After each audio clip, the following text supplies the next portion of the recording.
Hoje nós falaremos sobre variáveis contínuas. Vamos começar conversando um pouco sobre, relembrando, né, o conceito de variáveis aleatórias e como é que se adequa às variáveis contínuas. Né? Vocês vão recordar que as variáveis contínuas, elas envolvem valores dentro da escala dos números reais. Né? São valores que pertencem ali àquele intervalo dos números reais. E como é que seria a ideia de variável aleatória contínua? Né? Considerando que variável aleatória é uma função que associa a cada elemento do espaço amostral um número ou um símbolo numérico. Né? Então, eu teria aqui o meu espaço amostral. Associado a esse espaço amostral, eu tenho todos os possíveis resultados do meu experimento, né? Meu experimento mais amplo. Seleciono um específico resultado do meu experimento, um ômegazinho e aqui, associado a ele eu tenho diversas variáveis. Então, se esses pontos são pessoas de uma comunidade, por exemplo, eu posso, para uma dada pessoa, ômegazinho i, computar a idade, computar o peso, computar a altura, computar a renda dessa pessoa. Então, são todas variáveis que recebem como argumento o indivíduo do meu espaço amostral e retornam um número dentro da escala dos reais. Tá? Para falar um pouquinho mais sobre isso, mais especificamente, agora a gente vai começar a falar sobre como calcular probabilidades a partir do conceito de variáveis aleatórias contínuas. Né? Então, eu vou precisar apresentar para vocês a ideia de função de densidade e probabilidade. Essa função ela permite também que a gente visualize a distribuição de frequências da variável de interesse a partir de histogramos. Só que vocês vão se lembrar que quando eu ensinei a vocês a trabalhar com histogramas, eu ensinei a vocês calcularem a frequência relativa ou absoluta, por exemplo, no caso aqui eu tenho as relativas, da quantidade de observações que compôs ali, que caiu dentro de cada um desses intervalos mutuamente exclusivos entre si. Então, nesse exemplozinho que eu trago, a frequência relativa foi de 1/3. Aí vocês vão perceber que os intervalos eles não têm igual comprimento. Né? O que é que acontece quando eu faço histograma nessa situação? Eu não cheguei a exercitar com vocês os algoritmos que envolvem comprimentos de subintervalos diferentes. Né? O que é que aconteceria nesse caso? Embora que a frequência seja sempre a mesma e o comprimento dos intervalos difiram entre si, a altura das colunas vai ser sempre de 1/3. Né? É curioso porque a gente pode perceber que, por exemplo, o intervalo entre 50 e 90 envolve menos concentração de observações do que o de 20 a 30. Ou, em outras palavras, a gente pode dizer que as observações no primeiro intervalo de 20 a 30 são mais densas, são mais concentradas do que no último intervalo. Então, funções de densidade e probabilidade permitem que a gente trabalhe esse conceito. O conceito de densidade. Né? Então, eu desejaria que esse primeiro intervalo fosse mais denso do que o último e que isso fosse exibido na figura de maneira mais intuitiva. Como é que eu calculo a densidade? E aí a gente começa a mudar um pouco a chave. Se para variáveis discretas a gente tinha que a probabilidade de se assumir determinado valor poderia ser diferente de zero, e era rapidamente obtido, a gente calculava a probabilidade a partir de igualdades. Agora a gente vai calcular probabilidades a partir de integrais, de áreas sobre determinadas curvas. E a função de densidade e probabilidade são essas curvas que a gente vai tentar calcular as áreas. Nesse sentido, as frequências relativas nada mais serão do que áreas. Elas são ali os primos pobres de probabilidades, né? Essas frequências relativas. Então, eu vou ter agora nos retângulos, nesse exemplo simples, que as frequências relativas vão estar no miolo de cada um desses retângulos como sendo a área deles. Então, eu já tenho o comprimento da base desses retângulos, as amplitudes de cada um desses intervalos, e está faltando eu calcular a altura. É o que eu vou fazer agora. A altura vai ser a densidade de probabilidade. Como eu sei que a área, no nosso caso a frequência relativa, é igual ao comprimento da base, que eu chamei aqui de HI, vezes essa altura que eu estou chamando aqui de f de xi, e eu tenho tanto a área, que é o fi, quanto o comprimento da base, que é o hi, eu isolo e obtenho essa minha altura, que seria a minha densidade de probabilidade. Então, quando eu faço esse cálculo, eu obtenho que para o primeiro intervalo, a altura ou a densidade seria de 1 sobre 30, do segundo 1 sobre 60 e do terceiro 1 sobre 120. E aí, desse novo histograma, a gente percebe que, de fato, a densidade do primeiro intervalo é maior do que do segundo intervalo, que por sua vez é maior do que o do terceiro intervalo. Então, os três envolvem a mesma área, como o comprimento da base difere, então a altura de cada uma das colunas vai diferir também. E aí, o que a gente poderia continuar brincando aqui? Né? A gente poderia aumentar o número de colunas. Vocês percebem aqui, é sugestivo talvez um ajuste de decaimento exponencial nessa figura, não é? Então, se a gente pudesse aumentar o número de colunas, a gente poderia ter uma ideia mais clara de como é que seria esse ajuste fino. E esse ajuste é o que a gente chama de função de densidade e probabilidade. E muitas dessas funções de densidade e probabilidade a gente vai discutir, né, as principais delas, embora que existam muitas outras que vão surgindo aí a cada dia, com diversos tipos de aplicação, inclusive. Então, para você ter uma função qualquer e poder classificá-la como função de densidade e probabilidade, você tem que satisfazer algumas regras, né? Se para você ter uma distribuição de probabilidades para uma variável discreta, você tem que satisfazer algumas regras, aqui a gente tem um correspondente para variáveis contínuas, né? Então, a gente consegue calcular probabilidades a partir de áreas sob a curva da densidade. Então, a probabilidade da variável de interesse x, e eu vou sempre destacar a variável aleatória com a letra maiúscula e a variável, um valor específico dela como uma letra minúscula, né? Então, aqui a probabilidade de uma variável aleatória x assumir um valor entre a e b seria a área da função densidade de x entre os valores a e b. Então, estou ali separando o intervalo entre a e b e calculando a área sobre essa curva. Para que essa função possa ser considerada como uma função de densidade, é preciso que a integral dessa função entre menos infinito e mais infinito dê 1, ou seja, a probabilidade de acontecer o espaço amostral tem que ser 1, né? Inclusive isso é devido ao axioma 2 de Kolmogorov, que a gente tinha visto lá quando a gente introduziu o conceito de probabilidade, né? E essa função de densidade e probabilidade, essa FDP, tem que assumir um valor não negativo, né? Porque senão eu teria probabilidades negativas, o que não é possível, né? Já que probabilidade tem que estar entre 0 e 1, de acordo com o primeiro axioma de Kolmogorov, né? Então, essas duas condições terminam nos levando a conseguir identificar se uma função qualquer pode ser classificada como uma FDP. E super importante, não é? Esse primeiro tópico aqui. Então, você me dá uma função de densidade e probabilidade de uma variável aleatória contínua, você me dá um intervalo de interesse, ou um evento, né, um subconjunto do seu espaço amostral, que eu te informo qual é a probabilidade de acontecer esse evento de interesse, ou da variável estar naquele intervalo. Então, agora a probabilidade nada mais é do que uma integral definida. Você define um limite inferior, um limite superior, e eu calculo a probabilidade correspondente a esse intervalo. O desenho esquemático seria esse aqui, né? Eu tenho os limites A e B e calculo a área sobre essa curva. E aí, naturalmente, a probabilidade de x está entre A e B. Se vocês observarem, eu poderia ter uma área aqui, ó, quando eu calculo a probabilidade de x ser menor ou igual a B, eu pego tanto a área envolvendo o intervalo entre A e B, quanto a área anterior ao valor A, né? Então, eu tenho também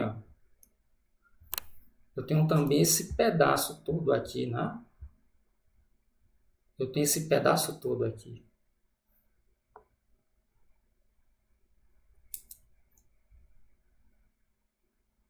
Então, quando eu calcular a probabilidade de x ser menor ou igual a b, eu estou pegando essa área toda. Toda essa área. E a probabilidade de x estar entre A e B seria a probabilidade de x ser menor ou igual a B menos a probabilidade de x ser menor do que A. Ou seja, eu subtraio da primeira probabilidade essa segunda aqui. Então, quando eu subtraio essa área, o que me resta é justamente a área de interesse. A probabilidade de x está entre A e B. Uma outra característica interessante, não é?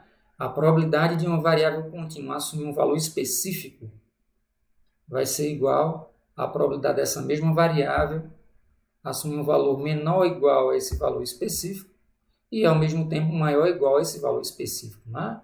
Quer dizer, é um ponto ali, você termina construindo um intervalo, entre aspas, envolvendo apenas um ponto. Né? Você teria a área acumulada nesse ponto menos a área acumulada até antes dele. Então, você termina tendo zero no final. Né? Para intuir sobre isso, é como se você pudesse imaginar um dado que ele começa tendo 6 faces e a probabilidade de que você, no lançamento, tenha uma determinada face seja de 1/6. Aí você começa a cortar as quinas desse dado, de maneira que, à medida que você corta uma quina dele, né, ele vai se aproximando de uma esfera. Então, quando você tem uma esfera, é como se você tivesse uma possível face dentre infinitas faces. 1 sobre infinito daria 0, né, para conseguir intuir um pouco mais. Então, em termos gerais, a probabilidade de que uma variável aleatória contínua assuma um valor específico vai ser igual a 0. Isso é super importante. Porque assim, a probabilidade de x ser menor ou igual a um x vai ser igual à probabilidade de x ser menor do que esse x, né? Já que a igualdade pouco importa aqui. E para conseguir brincar um pouquinho com esses conceitos, eu trago aqui um exercício. Então, vamos supor que essa função f de x igual a cx ao quadrado, quando x pertence ao intervalo 0, 2, e essa f de x é igual a 0, caso contrário, quando o x não está nesse intervalo, vamos supor que essa função seja uma função de densidade e probabilidade. Se assim for, qual seria o valor dessa constante c? Para ter uma ideia geral de como é que seria essa função, eu desenho ela aqui embaixo. Então, a gente tem que ela abaixo de 0, ela sempre assume o valor 0. Entre 0 e 2, ela apresenta esse crescimento aqui, ó, em potência de 2. Não é? E depois disso, acima de 0, ela volta a assumir o valor 0. Então, essa carinha que ela tem. Para que ela seja uma função de densidade e probabilidade, qual deve ser o valor de C? Aí vocês vão se lembrar que uma das condições aqui, essa função f de x, quando integrar da área dela entre menos infinito e mais infinito, ela tem que dar 1. Quando eu faço essa conta, quando eu integro ela e pelo axioma 2 digo que ela tem que dar 1, eu posso separar essa área, né, dessa função em 3 pedaços. Eu tenho uma área acumulada até o ponto 0, uma outra área acumulada entre 0 e 2 e uma outra área acumulada acima de 2. Por que eu separei nesses 3 pedaços? Porque são os 3 pedaços que eu tenho ela claramente definida aqui. Então, no primeiro intervalo, entre menos infinito e 0, qual é o valor dessa função? Entre 0 e 2, qual é o valor dessa função? Entre 2 e mais infinito, qual é o valor dessa função? Então, eu tenho a integral da função como sendo a soma dessas 3 áreas aí. Olha, entre menos infinito e 0, o valor dessa função é 0. Então, eu tenho 0 d de x. Mas, entre 0 e 2, o valor dessa função vai ser c de x ao quadrado, d de x. E entre 2 e mais infinito, o valor dela volta a ser 0. Aqui o desenho. Consequentemente, o único pedaço que me interessa realmente é aquele em que x assume valores entre 0 e 2. Então, eu tenho a integral de cx ao quadrado. Aplicando as regras de integral, eu tenho que a integral de cx ao quadrado, ou seja, a função que, quando derivada dá cx ao quadrado, seria igual a cx ao cubo sobre 3. Quando eu derivo x ao cubo, eu tenho 3x ao quadrado, 3 mata o 3 e fica cx ao quadrado. Como é uma integral definida, eu preciso calcular o resultado dessa integral nos seus limites de integração. Né? Então, a constante c não tem nada a ver com x, ela fica separada aqui. Eu tenho 2 ao cubo sobre 3 menos 0 ao cubo sobre 3. Tenho 8 terços de c. Né? Como tudo isso tem que ser igual a 1 devido ao axioma 2, já que a probabilidade da variável assumir um valor entre menos infinito e mais infinito tem que dar 1, não pode passar de 1, né? Nem ser abaixo de 1. Então, a minha única incógnita aqui é o C. Quando eu isolo, eu obtenho que C é igual a 3/8. Ou seja, se o C for igual a 3/8, então f de x pode ser considerada como uma função de densidade e probabilidade. Note que, como eu tenho x ao quadrado, então essa função não vai me retornar valor negativo, né, para qualquer x real. E como o C é positivo, Então, de novo, não tem como essa função me retornar valores negativos. Então, eu consigo satisfazer também aquela última condição, de que f de x não pode assumir valor negativo. Satisfiz as duas. Vamos para a letra B. Qual seria a probabilidade de x assumir um valor menor do que um x para qualquer x real? Eu quero a área acumulada até determinado ponto, dessa variável que é contínua. Estou chamando aqui de f de x, seria igual a probabilidade de x ser menor do que x. Então, eu tenho aqui três situações. A gente percebe que quando x é menor do que zero, a área acumulada dessa função é zero. Não tem muito o que acumular. Depois, quando x é maior do que 2, ela já passou pela história dela todinha, ela não tem mais o que crescer. Então, para x maior do que 2, a área acumulada dela vai ser o total da área possível, que seria de 1, já que a gente está falando sobre uma distribuição de probabilidade. Está faltando apenas eu calcular essa área central, quando esse argumento S pertence ao intervalo 0,2. Eu coloquei um argumento S aqui ao invés de x para não confundir, para facilitar o entendimento. Qual seria a integral entre 0 e x dessa função f de s e d de s? Eu tenho a integral entre 0 e x de 3/8, quer dizer, o argumento S, f de x seria c de x, aliás, c de s ao quadrado, c é 3/8, então teria 3/8 de s ao quadrado. Então, eu tenho 3/8 como resultado da integral de s ao cubo sobre 3, limitado ali entre 0 e x, integrado entre 0 e x. Então, o 3 mata esse 3, fica 1/8 de x ao cubo menos 0 ao cubo. Então, tem 1/8 de x ao cubo. Para qualquer valor de x, entre 0 e 2, a probabilidade da variável x assumir um valor menor do que esse x vai ser x ao cubo sobre 8. Então, essa é a cara da minha função de probabilidades acumulada, função de distribuição acumulada. A letra C, qual seria a probabilidade dessa variável assumir um valor especial? Um valor especial x é igual a probabilidade de x ser ao mesmo tempo menor ou igual a esse x, maior ou igual a esse x. Que vai ser f no ponto x menos f no ponto x, que vai dar zero. Só reafirmando aquela ideia, A probabilidade de uma variável contínua assumir um valor específico é zero. Qual seria a probabilidade, na letra D, qual seria a mediana da variável x? O que é a mediana aqui para variáveis contínuas? Vai ser aquele ponto que separa a massa de probabilidade ao meio, ou seja, metade das observações, ou a probabilidade da variável assumir um valor menor ou igual à mediana, vai ser igual à probabilidade de assumir um valor maior ou igual à mediana, que vai ser igual a meio. Então, ela separa os dados, ou ela separa a sua distribuição de probabilidade justamente ao meio. A probabilidade de que a variável x assuma um valor menor do que essa mediana seria igual a meio. Como eu tenho aqui o argumento m dessa probabilidade acumulada, e eu já sei qual é, que é a fórmula da probabilidade acumulada, que é 1/8 de x ao cubo, eu só substituir aqui. 1/8 de m ao cubo. No caso, o x aqui ele foi trocado pelo m. Quando eu isolo o m, eu obtenho que a mediana dessa distribuição é 1,587 aproximadamente. Ou seja, a probabilidade de que essa função, que é 3/8 de x ao quadrado,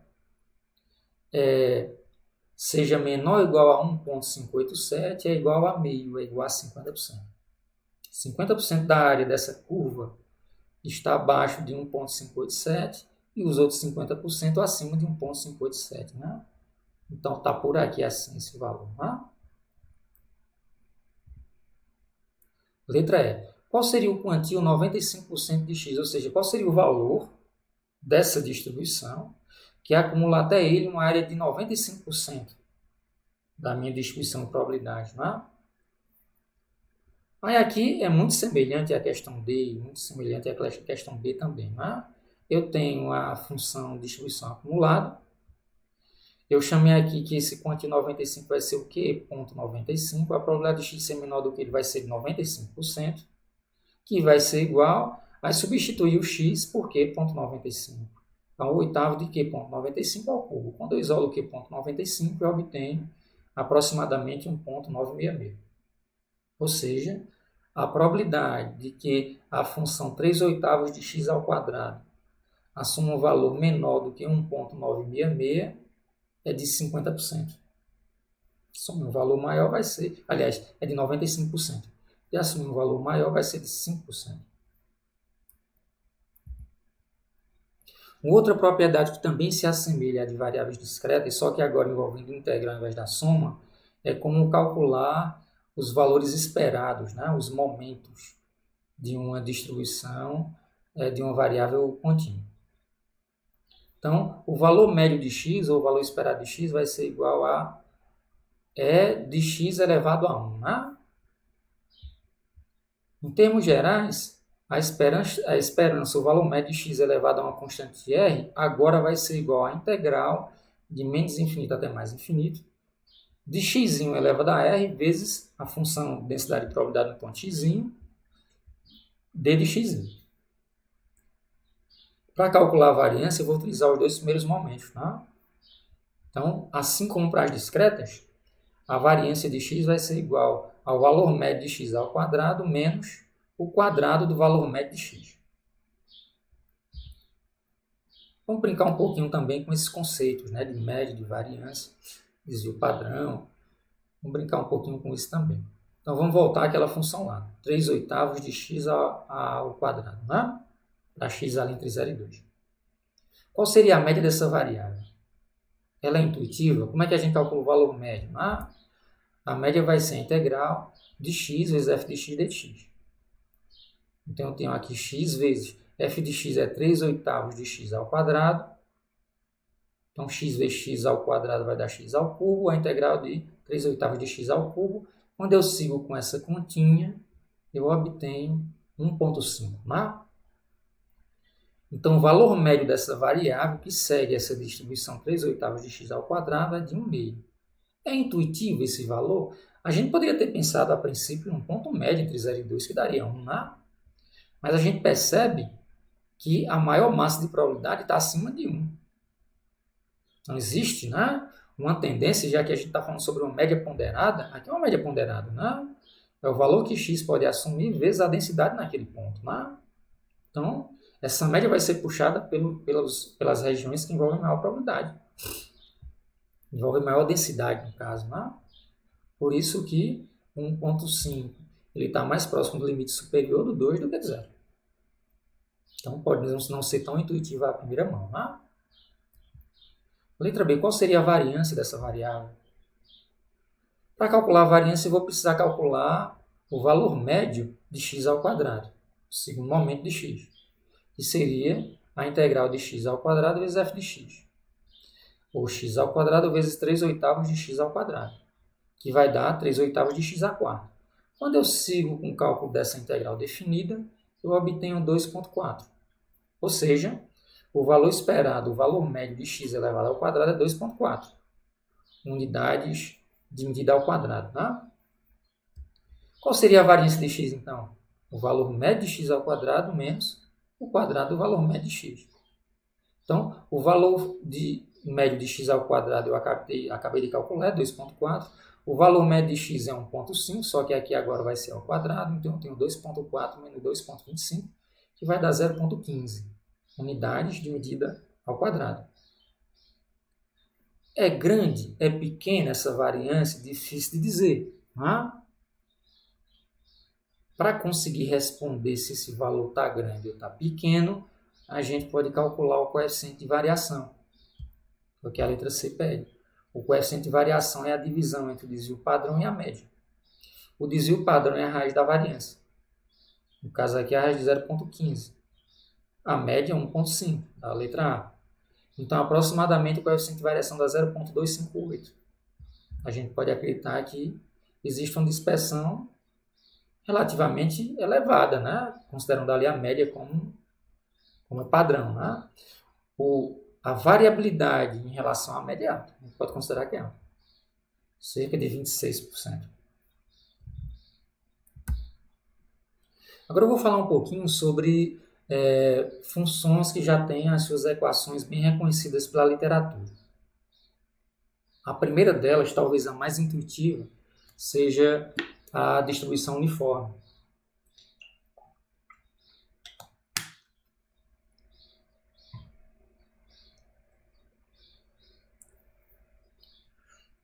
A distribuição uniforme, ela representa aquelas situações em que o analista não consegue apresentar preferência nenhuma sobre qualquer resultado, né? Assim como no caso discreto.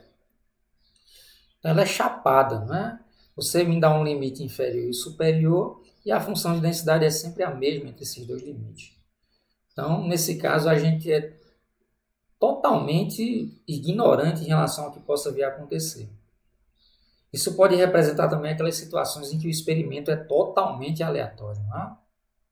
Então, eu sou um total desconhecedor do fenômeno, ou o próprio fenômeno ele é totalmente aleatório, não te permite apresentar qualquer preferência, né? Perceber alguma tendência, por exemplo. Ela expressa a probabilidade entre quaisquer eventos compostos por intervalos de mesma amplitude, ou seja, se eu pego aqui qualquer intervalo, um comprimento igual, por exemplo, né? Se eu pego aqui um intervalo, se eu pegar aqui um intervalo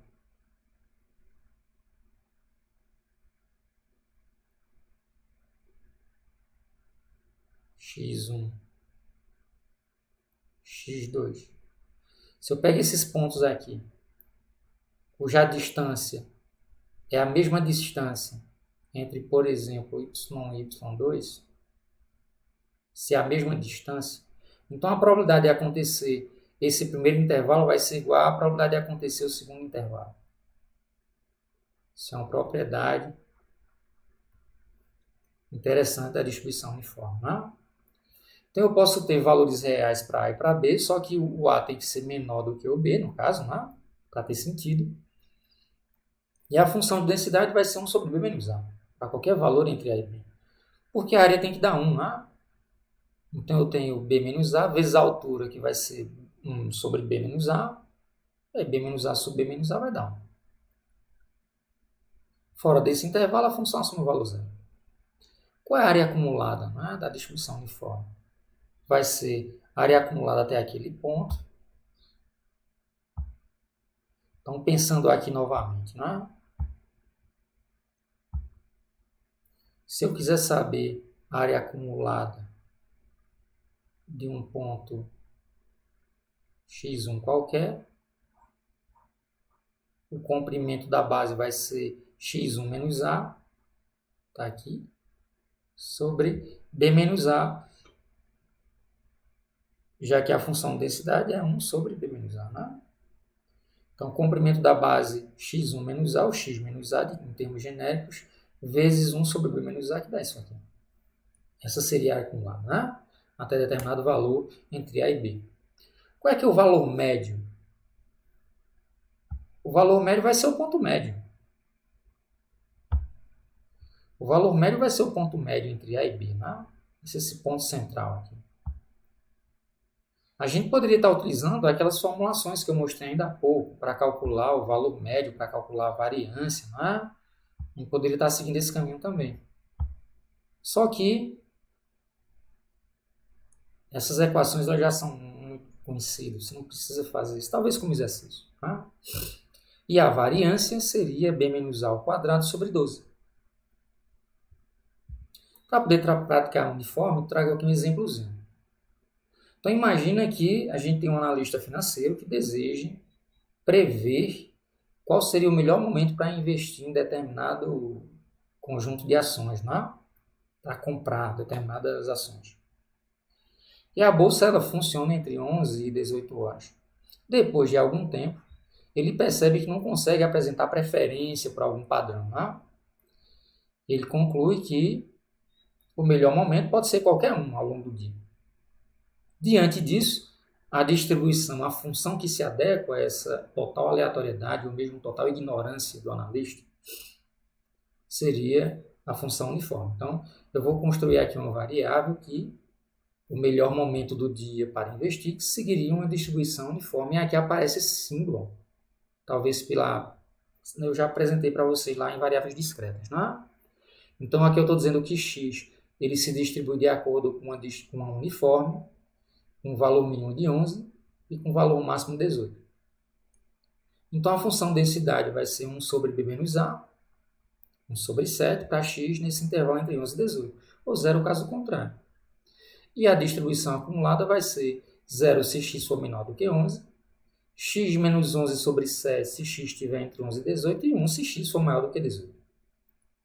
Aí na letra A a gente pergunta sobre qual seria a probabilidade de o melhor momento ser às 11 horas.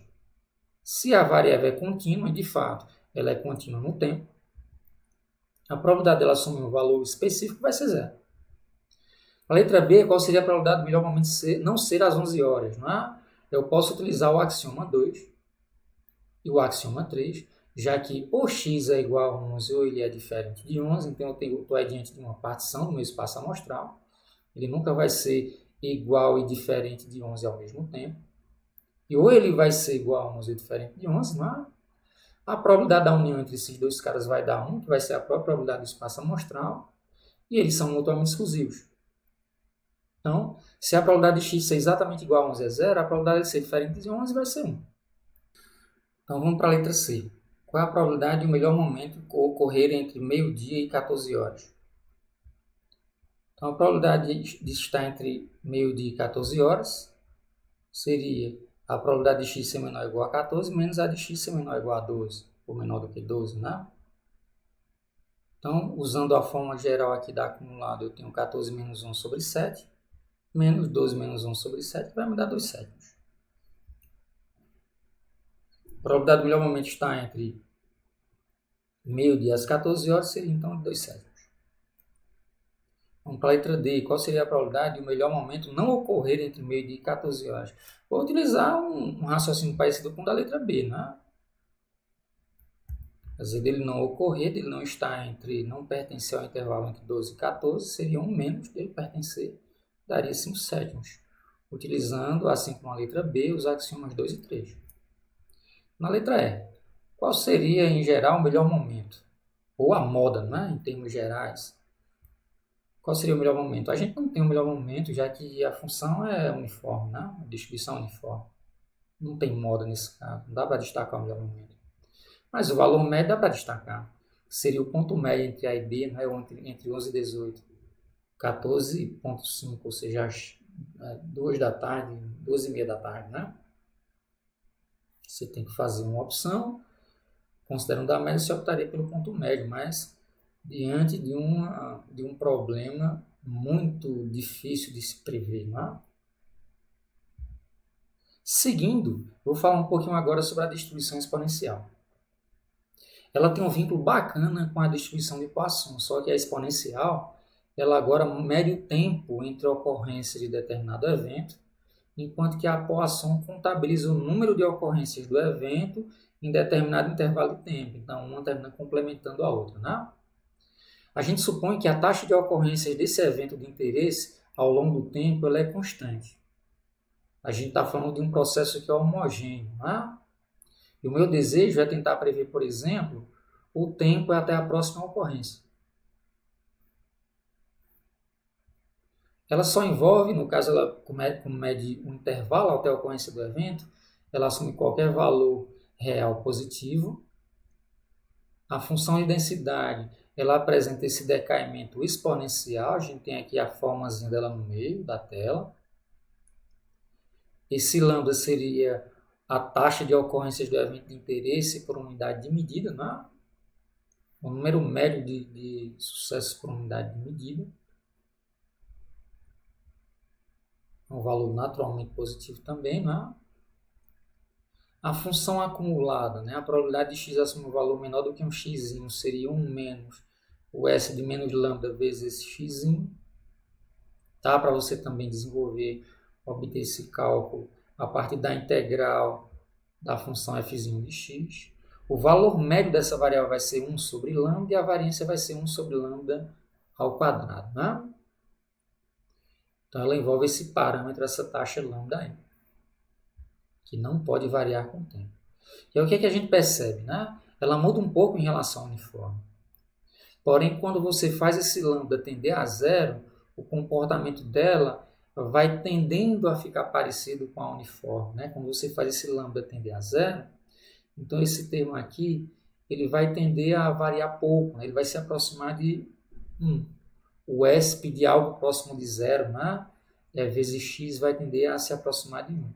E a gente vai ter o valor da função f de x próximo a essa constante. Agora, quando você faz esse lambda crescer, ela apresenta esse decaimento exponencial cada vez mais contundente, mais vertiginoso. Não é? E aí, como eu vinha falando antes, ela tem essa ligação bacana com a distribuição de Poisson. Então, se você me fixa um tempo, pela Poisson eu digo eu prevejo, né? Quantos eventos de interesse podem acontecer naquele intervalo de tempo. Já com a distribuição exponencial, a sua pergunta é outra. A sua pergunta é, quando é que vai acontecer de novo? Né? Os intervalos entre as ocorrências, eles seguem que distribuição? Então, se o número de ocorrências segue a Poisson, os intervalos entre as ocorrências seguem a distribuição exponencial, se baseando naquela suposição de que a taxa, né, de ocorrências, o lambdazinho, ele é constante ao longo do tempo. A exponencial ela também tem uma relação interessante com a geométrica, que é outra discreta. Ela não possui memória. Como assim?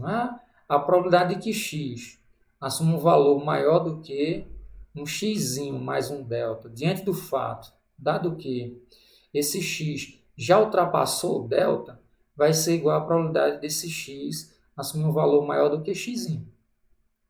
Ou seja, o fato de que o sistema já passou pelo tempo delta não interfere na probabilidade de que ele passe um tempo a mais x. É invariante a distribuição exponencial em relação a essas informações dadas. Na geométrica também acontece isso. Essa probabilidade ela se mantém constante. Né? Quando você diz que já aconteceu alguma coisa, essa informação regressa, ela se perde. Não existe memória na distribuição exponencial. Tudo isso porque a gente supõe que aquela taxa é constante. Vamos tentar exercitar isso também. Não é? Eu tenho aqui um exercício para a gente brincar um pouco com isso. Acredita-se que o tempo médio entre ocorrências de epidemias em dado local seja de 3,2 anos.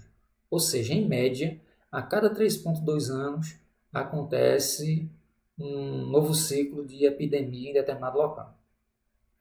A gente pergunta aqui, qual é a probabilidade de que a próxima epidemia ocorra após 3 anos? Então, eu estou preocupado em quando vai acontecer o evento novamente. Eu tenho aqui uma informação que me sugere uma homogeneidade. A cada 3,2 anos acontece uma nova epidemia. Quer dizer, os tempos entre epidemias não estão se afastando, não estão se alargando, nem estão diminuindo. A cada 3,2 anos acontece uma nova epidemia.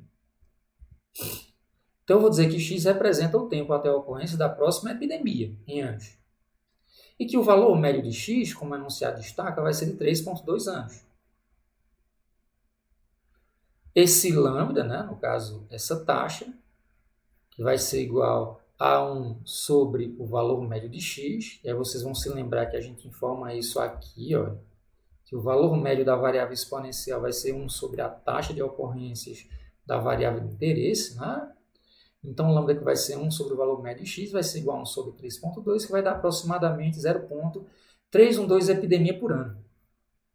Já que a minha unidade de medida aqui vai ser ano. Né? Aí eu vou supor que esse lambda é constante ao longo do tempo. Né? Então, qualquer momento da linha do tempo, eu vou dar uma taxa de 0,312 epidemia por ano. Então, x, que mede o tempo até a ocorrência da próxima epidemia, vai seguir uma distribuição exponencial. Com esse parâmetro lambda é igual a 0,312. Consequentemente, a função de densidade e probabilidade vai ser 0,312 vezes o ESP de menos 0,312 de x. Só substituir o lambda aqui, tá? Para qualquer x positivo. Se x não for positivo, f de x vai assumir o valor zero. E a acumulada vai ser, para qualquer x positivo, 1 menos o ESP de menos 0,312 de x. Para responder à primeira pergunta, não é? A probabilidade de que a próxima epidemia ocorra após 3 anos, eu quero saber a probabilidade de que o x assuma um valor maior do que 3 anos. Essa é a minha pergunta. Inclusive, é aqui que vocês devem dedicar mais cuidado, né? A leitura matemática do que está sendo perguntado em linguagem natural das pessoas. Né? Então, a probabilidade de x ser maior do que 3 vai ser igual a 1 menos a probabilidade de x ser menor ou igual a 3. Eu tenho aqui essa probabilidade. Só substituir o x aqui por 3, que vai me dar f de menos 3, menos 0,312 vezes 3. A probabilidade de que a próxima epidemia ocorra apenas após 3 anos é de aproximadamente 0,392. Utilizei aqui os axiomas 2 e 3 de Kolmogorov, né, sobre a distribuição exponencial. Para a letra B, diante do fato que se passaram 3 anos sem epidemia, qual seria a probabilidade de que a próxima ocorra apenas após mais 3 anos? Aqui a gente vai praticar a ideia de falta de memória. Eu já sei que para os próximos 3 anos, sem epidemia, a probabilidade vai ser de 0,392. E se eu informo, olha, nos últimos 3 anos não aconteceu epidemia, qual é a probabilidade de que a próxima epidemia só ocorra depois de 3 anos, novamente? Né? Que a gente passe mais 3 anos sem ter essa epidemia. Então, condicionalmente, é isso aqui que eu estou passando. E aí aqui eu aplico a regra do produto, para chegar nessa segunda igualdade. Para ilustrar isso, para explicar com mais calma, vocês vão se recordar o seguinte, que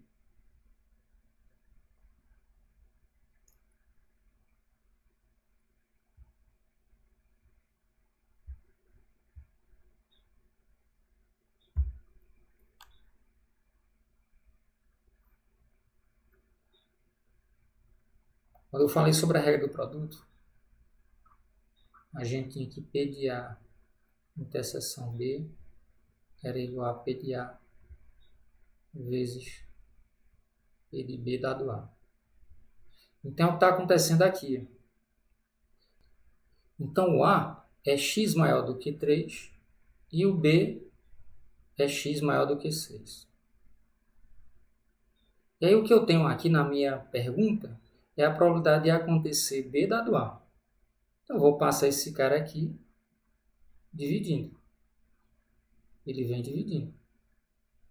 Eu obtenho isso que eu tenho do lado direito. Então, eu tenho a probabilidade da interseção entre A e B, entre x ser maior do que 6 e x ser maior do que 3, sobre a probabilidade de acontecer o A, que seria a probabilidade de x ser maior do que 3. E aí eu sigo em frente, né? Então, quando eu sigo em frente aqui, vocês percebem que x ser ao mesmo tempo maior do que 6 e maior do que 3. Deixa eu fazer esse exercício aqui também. Mas eu tenho aqui a reta dos reais. Eu tenho aqui o marco 3 e tenho aqui o marco 6. Aí eu tenho que ao mesmo tempo o x deve ser maior do que 3, ou seja, está aberto em 3 e seguindo em frente, e maior do que 6, aberto no 6 e seguindo em frente. A interseção entre esses dois conjuntos me dá o quê? Me dá isso aqui. Ó. Então a probabilidade de x ser ao mesmo tempo maior do que 6 e maior do que 3 vai ser a probabilidade de x ser maior do que 6. É justamente esse pedaço. Sobre a probabilidade de x ser maior do que 3. Então, eu tenho que a probabilidade de x ser maior do que um x vai ser ESP de menos 0,312 desse x. E aí vocês percebem que eu consigo eliminar, eu consigo simplificar essa divisão aqui. Não é? Esse cara que está dividindo, eu subtraio desse outro que está aqui em cima, obtenho 0,312 vezes 3, menos ESP de menos 0,312 vezes 3. E aí vocês percebem que dá 0,392 assim como antes, ou seja, o fato de que passaram-se 3 anos sem epidemia não interfere na probabilidade de que a gente passe mais 3 anos sem epidemia. A probabilidade se mantém a mesma da letra A. Dado que foram 3 anos sem epidemia, a probabilidade de termos mais 3 anos sem epidemia é igual à probabilidade de que lá no início a gente passasse por 3 anos sem epidemia, 0,392. Não ficou guardado na memória do meu sistema o fato de que foram-se 3 anos sem epidemia. Essa é uma propriedade da exponencial e também da geométrica.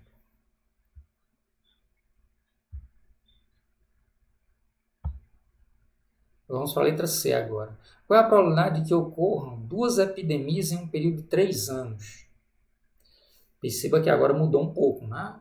Antes eu trabalhava com uma variável que media o tempo até a ocorrência da epidemia. Agora eu quero saber o número de ocorrências em determinado intervalo. Eu deixei de trabalhar com a exponencial e vou voltar a trabalhar com a Poisson aqui. Então eu vou dizer que y representa o número de epidemias em 3 anos. Vou supor que lambda, que vai ser o número de ocorrências médio nesse intervalo de 3 anos, ele se mantém constante com o tempo. Né? O enunciado me diz que em 3,2 anos ocorre, em média, uma epidemia. Está aqui no enunciado. Em 3 anos vão ocorrer quantas epidemias? Né? Em 3 anos eu vou ter lambda epidemias. Por regra de 3, o lambda vai ser igual a aproximadamente 0,938 epidemia a cada 3 anos. Então, arrumei minha unidade de medida de tempo para poder calcular as probabilidades sobre o número de sucessos nessa nova unidade de tempo. Eu vou supor agora que a ocorrência de uma epidemia independe da de outra, porque a gente tem que supor que esses eventos são independentes, considerando a distribuição de Poisson. Tá? O que o enunciado pergunta é a probabilidade de que em 3 anos ocorram 2 epidemias. A probabilidade de y ser igual a 2, onde y segue uma Poisson, com lambda igual a 0,938. Então vai ser ESP de menos lambda, vezes lambda elevado ao valor que me interessa da variável de interesse, sobre o fatorial desse valor. Vai me dar 0,172. É a probabilidade de que em 3 anos ocorra epidemia por 2 vezes. Agora eu vou falar sobre a principal das distribuições de probabilidade, a distribuição normal. Ela aparece com frequência absurda no nosso dia a dia, por questões bem estratégicas. Né? Ela emerge quando o resultado de um experimento envolve a soma de um número razoável de fatores. Então, por exemplo, o peso de uma pessoa envolve ou reflete, é efeito da soma de diversas variáveis que estão ali intrínsecas à pessoa. Tem as suas condições genéticas, tem a sua qualidade de vida em relação à prática de esportes, tem a qualidade do seu sono, tem a qualidade da sua alimentação, a sua educação física. Então, tudo isso interfere na altura da pessoa, interfere no peso da pessoa, interfere na longevidade da pessoa. Então, quando a variável que interessa é, na verdade, a soma de determinadas outras variáveis, muito comumente você vai ter esse comportamento simétrico em torno de um valor central, de um valor médio. É o que eles chamam de comportamento normal. Esse decaimento exponencial em torno da média, eles chamam esse formato de sino, né, como a gente encontra em alguns materiais. É a distribuição normal. Ela é extremamente importante e a gente consegue, inclusive, provar que algumas operações sobre variáveis aleatórias convergem a seguir uma distribuição normal. Por exemplo, a média de uma amostra tende a se comportar como uma distribuição normal à medida em que o tamanho dessa amostra cresce. Então, se eu estou calculando o peso médio das pessoas e vou aumentando a amostra de pessoas, o peso médio vai tender a convergir para esse formato bem naturalmente. Né? Se eu estou estudando o tempo médio de vida de lâmpadas e construo uma amostra de lâmpadas, à medida que eu tenho mais lâmpadas, o tempo médio de vida dessas amostras vai tender a ter esse comportamento normal. Mesmo que a princípio não seja esse o comportamento de cada variável em particular. Né? Quando eu estudo o tempo de vida de uma lâmpada, ou de outra, e quando eu faço o histograma do tempo de vida das lâmpadas, dessa amostra de lâmpadas, eu posso ter esse decaimento exponencial, por exemplo. Mas quando eu calculo a média desses tempos de vida, eu termino tendo esse comportamento normal aí. Depois a gente vai poder falar mais sobre isso, né? Mas essa propriedade é conhecida como o teorema do limite central. Você faz o tamanho da amostra crescer, o comportamento da variável que te interessa, no caso da média da variável que te interessa, vai tender essa média a seguir uma distribuição normal. E aí existe uma relação muito bacana também com a lei dos grandes números, né? Porque o que é que a lei dos grandes números diz? Que quando você faz o tamanho da amostra crescer, a proporção de sucessos vai convergir para uma constante, né? Só que uma proporção nada mais é do que uma média. Para cada variável, você verifica se aconteceu sucesso, e aí você atribui o valor 1, ou se aconteceu fracasso, você atribui o valor 0. Então, a proporção é um tipo especial de média. A proporção da amostra vai convergir a seguir o normal quando o tamanho da amostra crescer. Em termos gerais, essa variável ela permite qualquer valor dos reais. Né? Então, a variável que seria normal pode assumir qualquer valor dos reais. E essa é a fórmula que resume esse formato de sino, que foi um advento científico, né? Foi revolucionário. Teve contribuição de grandes autores aqui. A gente teve contribuição de Laplace, a gente teve contribuição de Gauss. Gauss, inclusive, aplicou ou precisou dessa função, ele criou, sem saber que Laplace também havia criado, né? Ele criou essa função porque ele queria calcular o erro de previsão que ele cometia em relação à trajetória de astros celestes.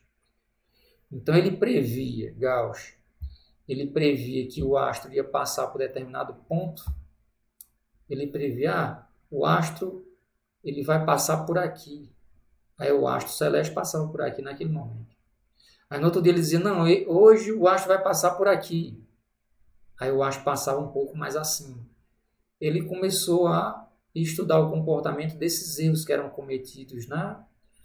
Os erros entre o que ele previa que ia acontecer e o que de fato acontecia. Inclusive existe a teoria dos erros que envolve toda essa história, toda essa questão aí. Então, enquanto que Gauss desenvolvia no seu canto essa função, Laplace também desenvolveu, né? E ela envolve diversos valores especiais. Por exemplo, ela envolve o π, ela envolve a constante de Euler, né? Esse μ aqui ele vai representar o valor médio da minha variável.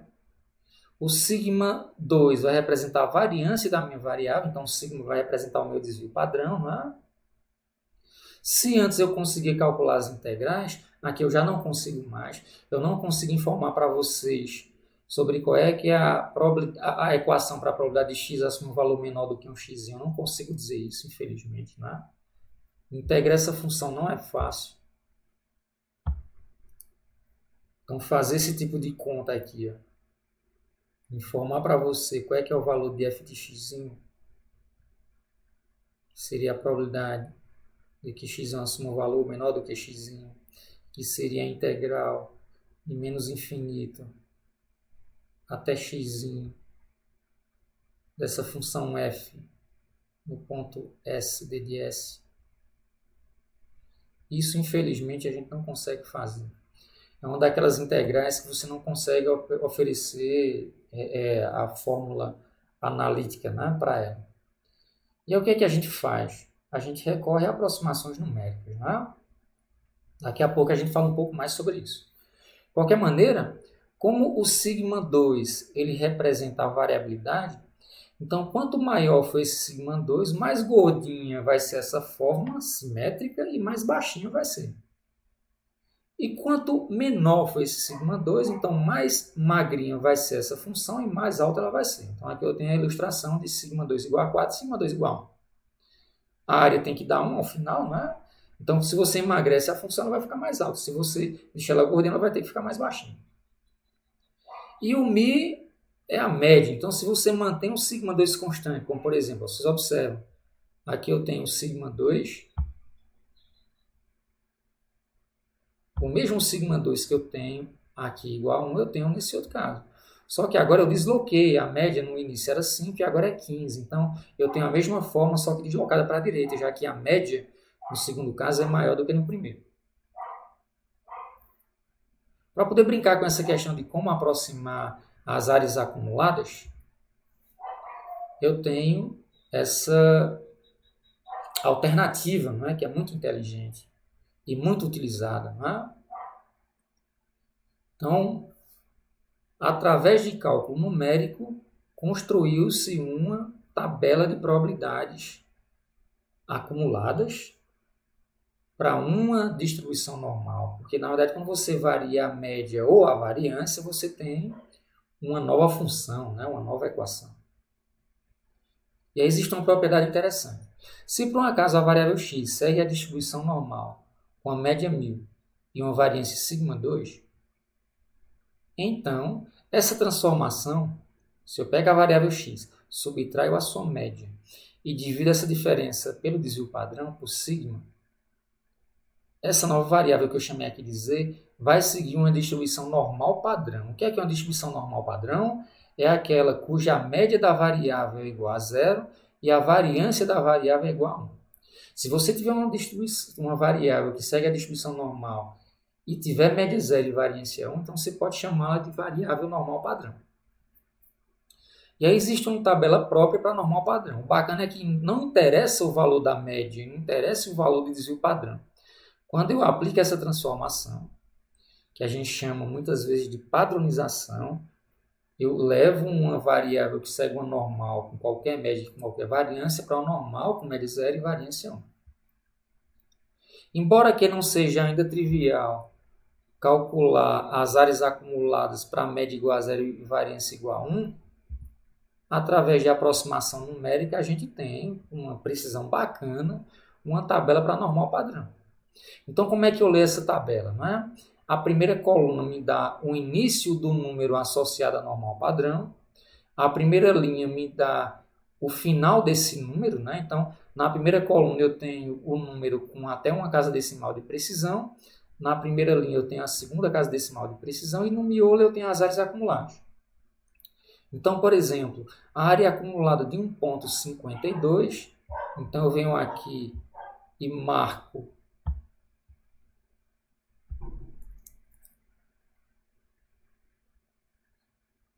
essa coordenada de linha e essa coordenada de coluna. Quando eu marco esses dois, o que eu tenho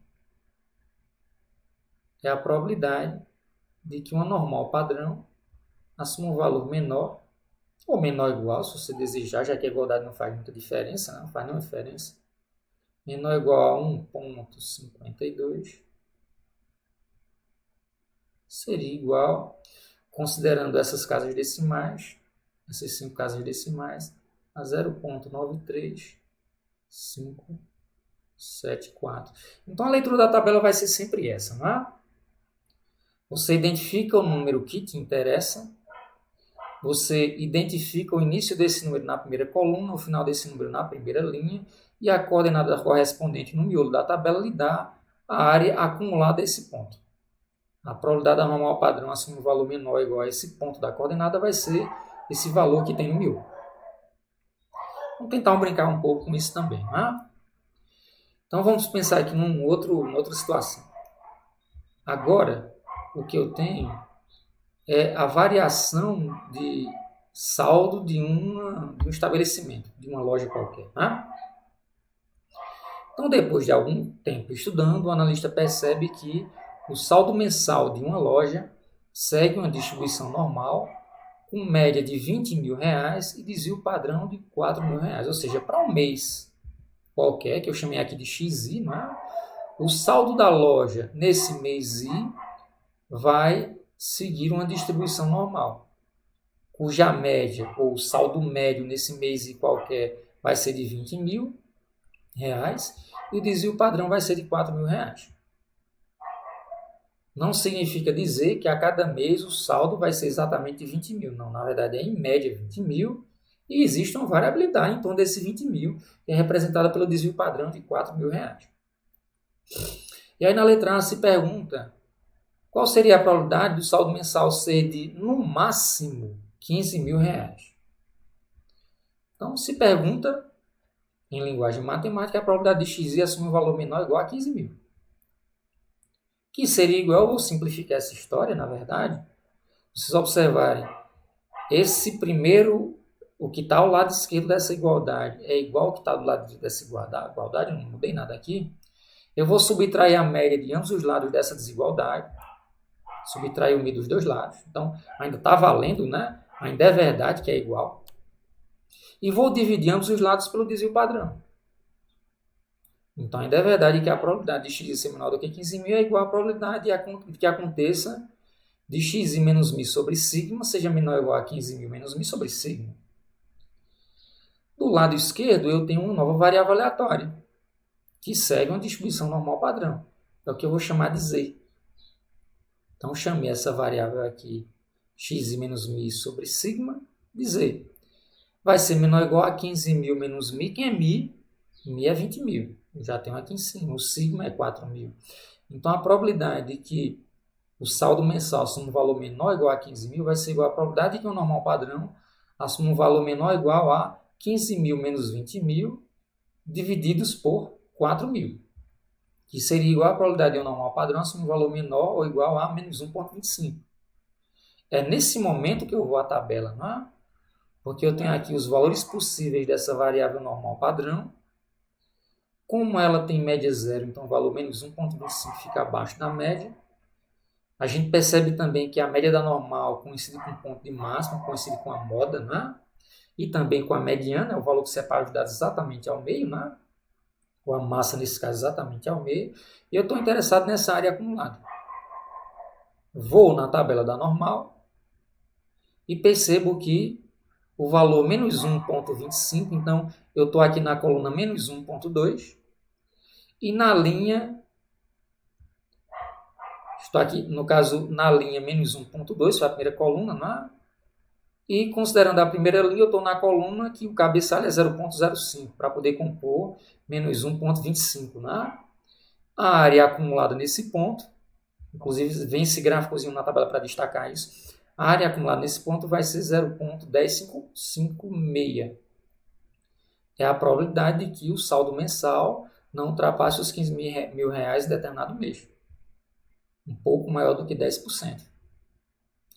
Já na letra B, ele pergunta qual a probabilidade de que o saldo mensal fique entre 15.000 e 22.000. Como a gente tinha falado lá no início da apresentação do conceito de como calcular a probabilidade a partir de um FDP, a probabilidade de que x esteja entre dois valores vai ser igual à probabilidade de x ser menor ou igual ao maior dentre esses dois valores, menos a probabilidade de x ser menor do que o menor dos dois valores, né? Como eu estou querendo calcular a probabilidade de x está entre 15 e 22.000, então vai ser igual a probabilidade de x ser menor do que 22.000 menos a probabilidade de x ser menor ou igual a 15.000. Ou seja, explicando novamente essa ideia, não é? Eu estou querendo essa área achurada aqui, ó, entre 15.000 e 22.000. Quando eu calcular a probabilidade de x ser menor do que 22.000, ou menor ou igual a 22.000, eu estou pegando não apenas essa área, mas também essa. E aí, quando eu subtraio a probabilidade de x ser menor do que 15.000, quando eu subtraio essa área aqui, ó, eu obtenho justamente o que me interessa, que é esse miolo, né? Então, eu já tenho aqui a probabilidade de x ser menor do que 15.000, está faltando de x ser menor do que 22.000. Então, eu posso aplicar aquela transformação, levar x a uma normal padrão, pego o x, subtraio a média, divido pelo desvio padrão. Assim, eu pego o 22, subtraio a média, que é 20, divido pelo desvio padrão, que é 4.000. E obtenho a probabilidade de um normal padrão assumir um valor menor do que 0,5. Né? Vamos praticar isso aqui olhando lá para a tabela, então. 0,5. Então, essa é a tabela que vocês têm. Então, tem aqui o início do número 0,05. E a segunda casa decimal também é 0. Então, é desse valor aqui que eu estou falando. Né? É desse valor aqui que eu estou falando. 0,6915. A probabilidade de que um normal padrão assuma um valor menor do que 0,50 vai ser igual a 0,6915. 0,6915 menos a probabilidade de que x seja menor do que 15.000, que coincide com a probabilidade de um normal padrão ser menor do que menos 1,25, que a gente já tinha visto que é igual a 0,1056, me dá 0,5859. Então, essa seria a probabilidade de que em determinado mês o saldo da loja esteja entre 15 mil e 22 mil reais. Quase de 60%, né? Essas informações são interessantes para o gestor da loja, né? Para o gestor do estabelecimento. Já na letra C, o que se pergunta é a probabilidade de que o saldo não ultrapasse os 15 mil durante todo o ano. O saldo mensal não ultrapassar os 15 mil durante todo o ano. Ou seja, a probabilidade de que no mês 1 o saldo seja menor ou igual a 15 mil e que no mês 2 seja menor ou igual a 15 mil e que no mês 3 também, e 4, até o 12º mês, né? Esse I a gente traduz matematicamente como interseção. E aí eu posso aplicar a regra do produto e também supor independência. Supor que o saldo em um mês independe do saldo em outro mês. Essa suposição ela pode ser limitante? Ela pode ser limitante, sim. Mas notem que o enunciado não me dá qualquer condição de fugir dessa suposição, né? Ele me diz que em qualquer mês o saldo vai ter a mesma distribuição, com média de 20 mil e desvio padrão de 4 mil. Então, não me dá aqui nenhum argumento para que eu consiga trabalhar com eventuais dependências. Diante dessa limitação de informação, e é assim que a gente trabalha de fato com modelagem matemática, a gente reconhece que existe uma limitação de informação, simplifica o nosso modelo e segue em frente com a vida da gente. Então, eu vou supor que essas variáveis são todas independentes entre si, então eu tenho um produtório, né, envolvendo 12 probabilidades. E é sempre a probabilidade de que cada uma delas assuma um valor menor ou igual a 15 mil, ou de que uma normal padrão correspondente assuma um valor menor ou igual a menos 1,25. É como se eu estivesse calculando a letra A para cada um dos 12 meses, né? Como para um mês qualquer de 0,1056, então eu vou ter 0,1056 vezes 0,1056 por 12 vezes, que vai me dar aproximadamente 1,92 vezes 10 a menos 12. Ou seja, é muito pouco provável que ao longo dos 12 meses o saldo dessa loja seja sempre menor ou igual a 15 mil reais. É muito pouco provável. E aqui a gente conclui esse momento falando sobre variáveis aleatórias contínuas. Eu te agradeço se você puder dar um like e se inscrever no nosso canal. Vai ser super importante para a gente.